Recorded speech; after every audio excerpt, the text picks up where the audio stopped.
Hey guys and gals, so this week we're talking about texture. Texture is how something feels or it looks like it feels a certain way, just depending on the illusion that you create with your drawing, your painting, or design, all right?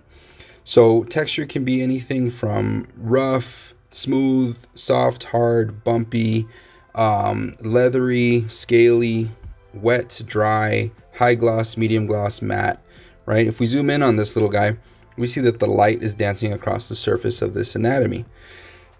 Light will react depending on how the object is shaped, right? How parts are extruding out or going inward.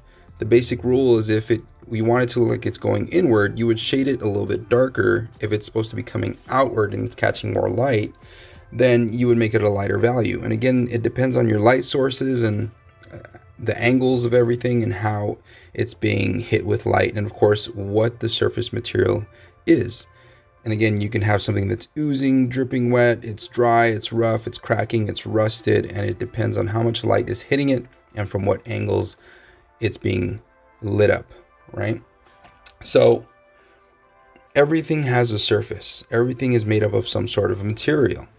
It's important that we pay attention to how things are made in our world, right? We try to build that mental library of things so we can learn to create that from imagination. So things are made up of a rough metal, a smooth metal, a metallic surface, glass, skin, leather, feathers, fur, cloth, fabric, you name it. There's so many different materials that we can observe and really try to pay attention to from real world. And if we can really hone in on that, then we can start to learn how to take that and recreate it through using values, right? We've talked about values before. In the value scale, you have your very light values, very light shades, all the way to your darkest shades. Same thing with color. You have your lightest values, which are called tints. You have your midtones, and then you have your darker values, which are called shades.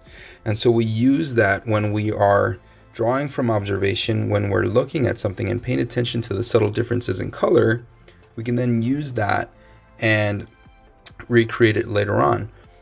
We've seen this before. We see how light plays off of objects. We have our highlight where the light is hitting the object first and foremost, and that tapers off to midtones, to core shadows, reflective lights bouncing off the surface, occlusion shadows, and cast shadows. And again, we're going to use this information. We're going to draw from observation. So I'm going to use this photograph of this fruit that I took.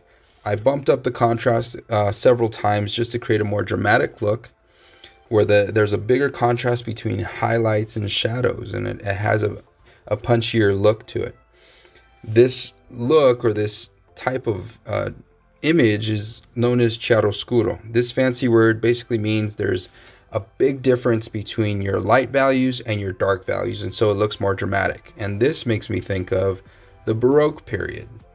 And the Baroque period, well, that was a time that came after the Renaissance. The Renaissance is where we got to learn a lot of art techniques that we still use today, and we got to learn who our masters of art were, like Leonardo, Donatello, Michelangelo, Raphael.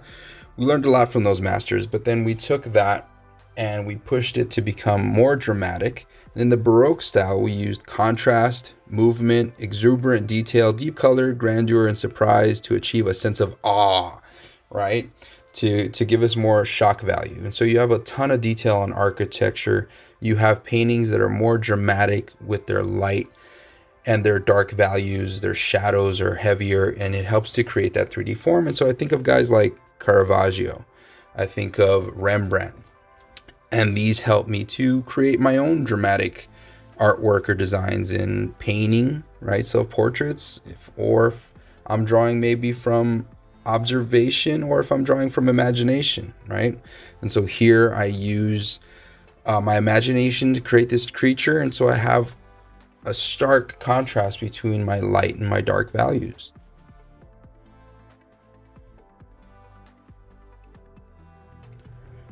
And so now we're going to use that knowledge of values that we've learned previously, and we're going to work on an observational drawing, right? So kind of like a still life drawing, right? And so we're going to use the reference, right? We're going to follow the reference. We're going to use our value knowledge. We're going to study how the light is affecting the colors, the values, so we see which are the lighter tints of those colors, the darker shades of those colors. And we're going to really pay attention to how the light is falling across the object, the curves of the object, and then really make decisions on what colors to choose, how light and dark to make those colors, what other colors to introduce to try to get that result. Now here I decided to work on black paper to kind of get a more dramatic look. It's not the darkest of paper. It's a basic brand, so it's nothing too fancy, but I'll try to darken it later on. But it's just an example, so in case, again, we're quarantined and maybe we don't have access to the best supplies, we can still make it work.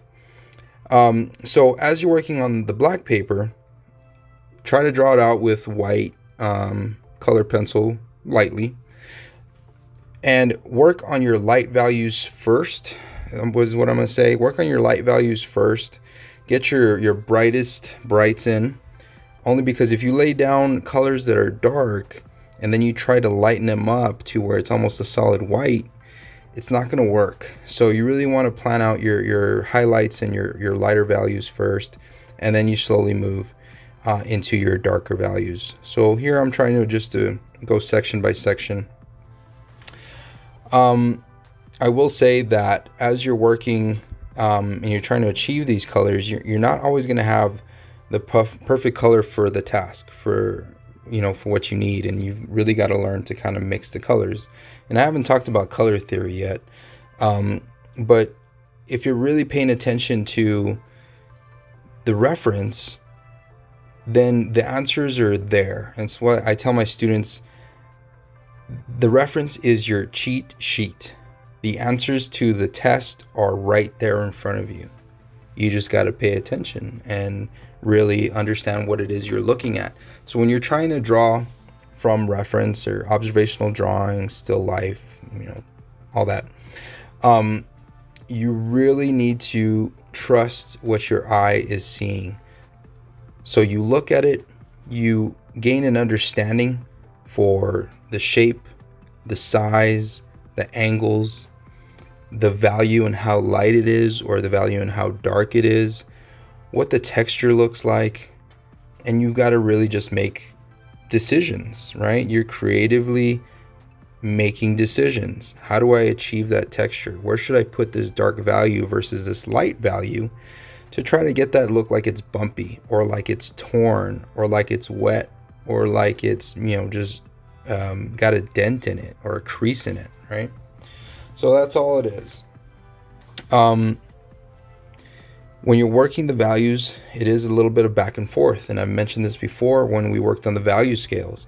The value scale, sometimes it's a back and forth game where you are, you adjust one value, and when you compare it to your other values, you realize it's not dark enough, or it's not light enough in terms of color. Maybe it doesn't have enough, not enough red in it. Maybe it doesn't have enough yellow in it, so on and so forth.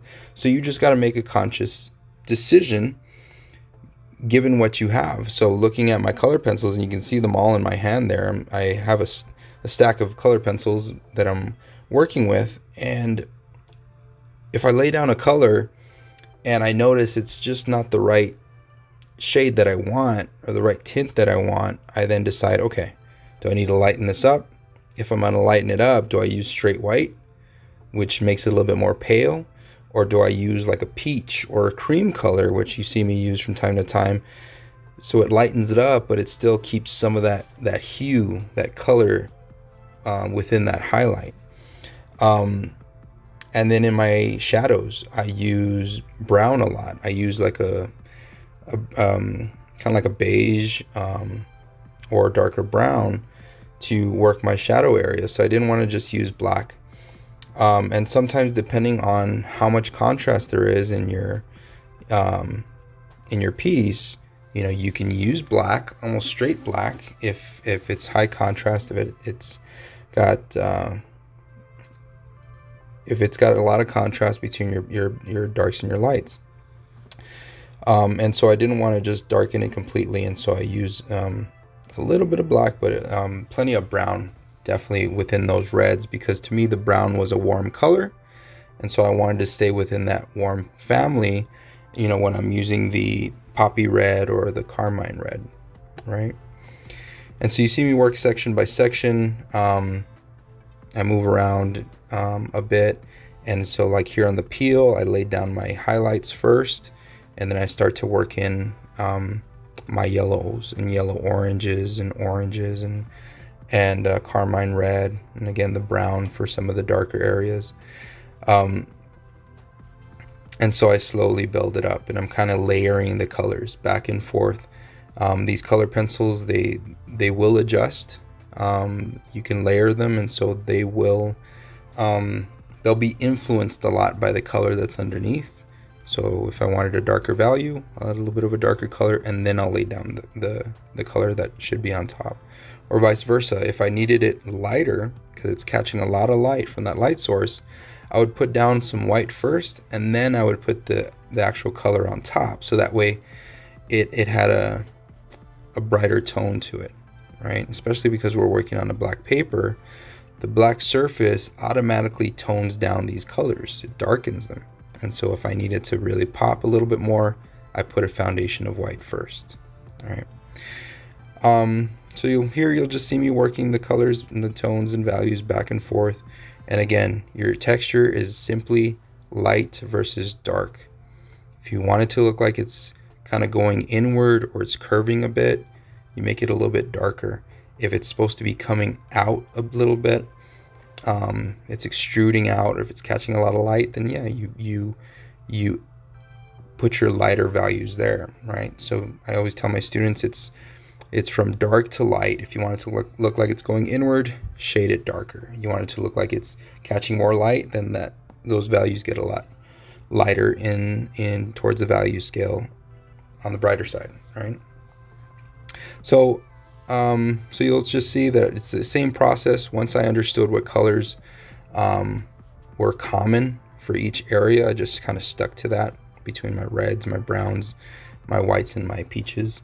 Yeah, so I'll just let you watch, and I'll pick it up towards the end.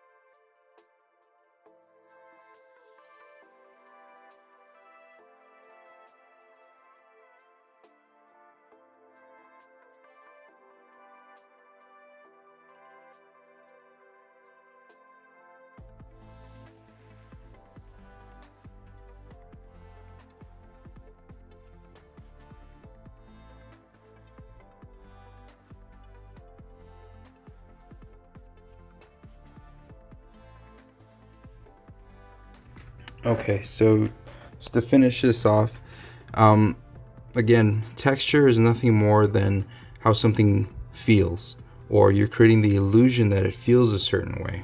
Okay, now if you're going to draw from observation to build that mental library, you need to pay attention to how the light is affecting the surface, how it's going over the curve or the angle of the surface.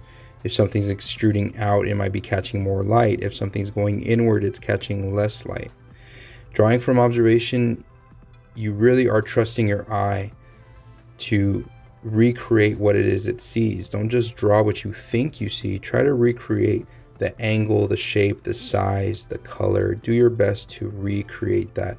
The more you practice, the better you'll get. Start with something like a rock. Start with a crumpled piece of paper. Take a bite of an apple and draw the apple with the bite in it. Take a paintbrush and wet it and drop some water droplets on a surface and try to draw the water droplets. So you're practicing different surfaces, different surface materials, different textures. Okay, and again, it's nothing more than values kind of going from dark to light, where you're creating the illusion that it's going inward or it's extruding outward. Hope this helps. If you liked it, let me know. If you want suggestions, you have suggestions or want me to cover something else, or maybe go more in depth with specific texture, a smaller drawing or a quicker drawing, please let me know. Thanks again for watching, and we'll see you on the next one. If you want more videos like this, smash that like button and subscribe.